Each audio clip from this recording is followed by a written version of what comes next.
Hotel से checkout किया, bags उठाए और सीधा टैक्सी स्टैंड के लिए निकल गए। डेस्टिनेशन दार्जिलिंग। तो चलिए शुरू करते हैं। एक्साइटमेंट तो अलग ही लेवल पे थी। टैक्सी तो मिल गया था, लेकिन भैया बोले 2 और पैसेंजर मिलते ही चलते हैं। सभी पैसेंजर्स आ गए थे और हमारा दार्जिलिंग का सफ़र शुरू हो चुका था।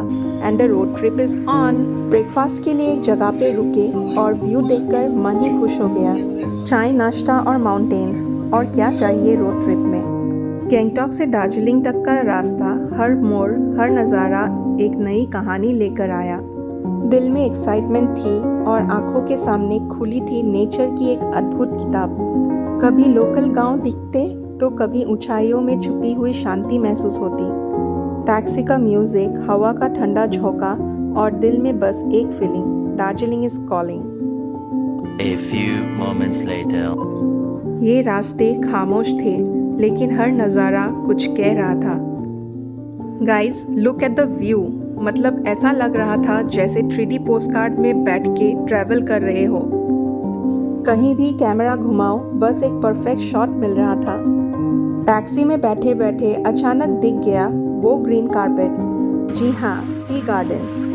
तो हमने तुरंत विंडो खोला, ठंडी हवा ली और बस वाइब में खो गए। हर पत्ते में एक खुशबू थी और हर नज़र में एक तसल्ली। रास्ते में छोटी छोटी लोकल हाउसेस दिख रही थी, टीन की छत, रंग बिरंगी दीवारें और आसपास फुल ग्रीनरी। पहाड़ों के बीच जो छोटे छोटे घर दिखते हैं ना, उनमें एक अलग ही वार्मथ होती है, जैसे हर घर अपनी एक साइलेंट कहानी सुना रहा हो। ये जगह एकदम पिंटरेस्ट वाइब दे रहा था। रास्ते काफ़ी ट्विस्टी थे, एक तरफ पहाड़, दूसरी तरफ डीप वैली, लेकिन सेफ और ब्यूटीफुल, परफेक्ट फॉर अ सैनिक ड्राइव। और फिर एक लम्हा आया जिसका हम इंतज़ार कर रहे थे, दार्जिलिंग टाउन के first glimpses. Narrow streets, colonial buildings और ठंडी हवा में मिलती एक पुरानी सी कहानी का एहसास। बस लगा जैसे टाइम स्लो हो गया हो। शहर छोटा था पर वाइब बड़ी थी। सब कुछ इतना कॉम्पैक्ट और कोजी लगा। स्ट्रीट्स, पीपल, कैफेज, सब कुछ इतना एस्थेटिक। लोकल लोग मुस्कुरा के नमस्ते बोलते हैं और हर कॉर्नर पे लाइफ स्लो और पीसफुल चलती है। कभी एक तरफ टॉय ट्रेन की सीटी सुनाई देती है तो कभी एक छोटी सी बेकरी की खुशबू हवा में मिल जाती है। शहर का हर कोना इंस्टाग्राम वर्दी है, पर असली ब्यूटी यहाँ की सिंप्लिसिटी में छुपी है। दार्जिलिंग का चार्म बस देखने का नहीं, महसूस करने का है। यहाँ रोड्स नैरो है, जिगजैग है, लेकिन हर मोड़ पर एक नया व्यू मिलता है। कभी कुछ क्लाउड्स के बीच छुपा हुआ चर्च, तो कभी एक colourful local shop. British era architecture यहाँ अभी भी जिंदा है। यहाँ के लोग ज़्यादा बातें नहीं करते, लेकिन एक मुस्कान में सब कुछ कह जाते हैं। ये है बतासिया लूप, दार्जिलिंग का सबसे ज़्यादा दिल भरने वाला स्टॉप। 1919 में बनाया गया ये spiral rail track steep mountain incline को सॉफ्टन करने के लिए बनाया गया था। यही वजह है कि टॉय ट्रेन यहाँ 360 डिग्री लूप बढ़ता हुआ भी आसानी से क्लाइंब कर लेता है। और ये रहा सबसे आइकॉनिक मोमेंट, दार्जिलिंग का टॉय ट्रेन बतासिया लूप से गुजरता हुआ।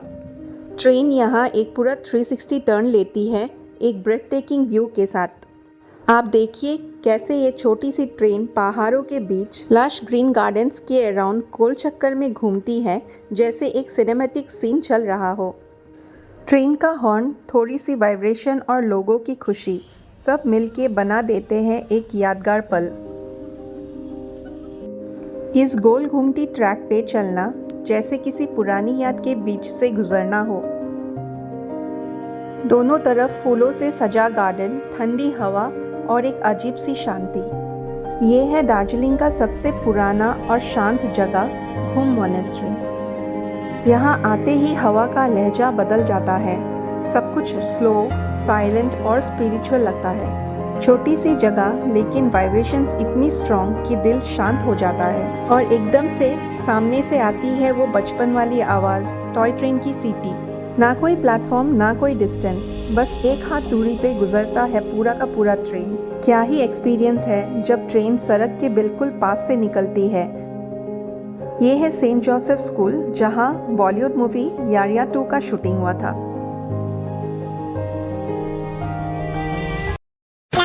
और फिर हम आ पहुंचे हैप्पी वैली टी स्टेट। एक एक कदम जैसे ग्रीन कारपेट पे चल रहे हो। हवा में चाय के पत्तों की मीठी सी खुशबू और आंखों के सामने ग्रीनरी। ऐसा लगा जैसे नेचर ने यहाँ सब कुछ परफेक्ट पेंट किया हो। हैप्पी वैली के बाहर कुछ छोटी छोटी चाय की दुकानें मिलती हैं। एक कड़क चाय, थोड़ी गपशप और पल भर का सुकून। पीने गई थी सिर्फ एक कप चाय और ले आई पूरी ठेली। Women.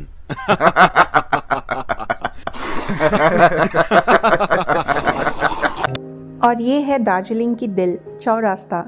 वहाँ कार्निवल चल रहे थे। यहाँ काफ़ी स्टॉल्स लगे हुए थे जो अलग अलग स्टेट्स को रिप्रेजेंट कर रहा था।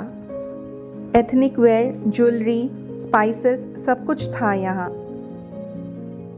और यहाँ हो रहा था एक सोलफुल लाइव म्यूज़िक कॉन्सर्ट। पहाड़ों की ठंडी हवा, शाम का सुकून और बैकग्राउंड में बजती आवाज़, बस एक परफेक्ट वाइब। फिर हम आए दार्जिलिंग के सबसे lively spot, mall road. Cafes, stalls, shopping, street vibes, सब कुछ एक ही जगह पे।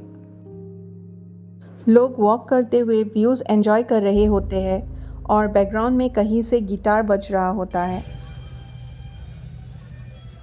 दार्जिलिंग आए और मोमो नहीं खाए तो क्या ही खाया। सीधा घुस गए मोमो शॉप में। एक छोटी सी कोजी मोमो शॉप, एक कॉर्नर में स्टोव पे स्टीम होती प्लेट। अंदर जाके ऑर्डर दिया और बस मोमो का असली स्वाद वही मिला।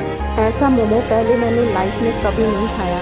This place is must recommended और ये रेस्टोरेंट का नाम है दीना। प्लीज़ कमेंट कीजिए अगर आपने यहाँ विज़िट किया है तो। यहाँ रोड पे हर तरफ लोग ही लोग, कुछ शॉपिंग में बिजी, कुछ बस वॉक कर रहे थे। और फाइनली हम पहुँच गए दार्जिलिंग के सबसे इंस्टाग्राम हाइप्ड जगह, ग्लेनरीज। हर रील में ये स्पॉट होता है। अब हमारी रील भी कंप्लीट हो गई। इतनी खुशी मुझे आज तक। अंदर एक ओल्ड स्कूल चार्म था। वुडन फर्नीचर, विंटेज फील्ड, बहुत ज़्यादा क्राउड, सॉफ्ट म्यूज़िक और एक परफेक्ट हिल स्टेशन वाइब। यहाँ बैठ के बस चाय और व्यूज़ एंजॉय करने का मन था। चारों ओर फ्रेशली बेक्ड केक्स, ब्रेड्स और वो बटरी अरोमा। ऐसा लगा जैसे हम किसी फेरी टेल बेकरी में आ गए हो। डिस्प्ले काउंटर पे बेकरी आइटम्स इतने टेम्पटिंग थे। केक्स, पेस्ट्रीज, ब्रेड्स, सब फ्रेशली बेक्ड। यहाँ की चॉकलेट ट्रफल, फ्रेश क्रॉसो भी बहुत टेस्टी थे। ग्लेनरीज का डिस्प्ले काउंटर एक विजुअल ट्रीट था, जैसे बेकरी का आर्ट गैलरी हो। हर शेल्फ पे एक मास्टरपीस। एक सेकंड के लिए तो समझ ही नहीं आ रहा था कि चूज़ क्या करें, क्योंकि सब कुछ इतना हेवन लग रहा था। हर आइटम कह रहा था pick me, pick me. And my god, this pastries were to die for.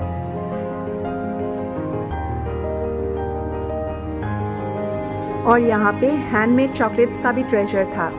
This one is for all the chocolate lovers out there. अगर मुंह में पानी आए तो ज़रूर कमेंट कीजिए। ग्लेनरीज से निकल के हम लोग इधर उधर थोड़े शॉपिंग किए। नेक्स्ट डे हमें सिलीगुड़ी स्टेशन से ट्रेन पकड़नी थी, इसीलिए हम रात को ही दार्जिलिंग मॉल रोड से टैक्सी लेकर निकल पड़े। रास्ते में एक छोटे से रोड साइड ढाबा पर रुककर हमने डिनर किया। वहाँ एक प्यारा सा डॉगी मिला जो इतना फ्रेंडली था जैसे हमें अपने घर का मेहमान समझ रहा हो। हम उसके साथ खेलने लगे और उसकी मस्ती ने सारी थकान दूर कर दी।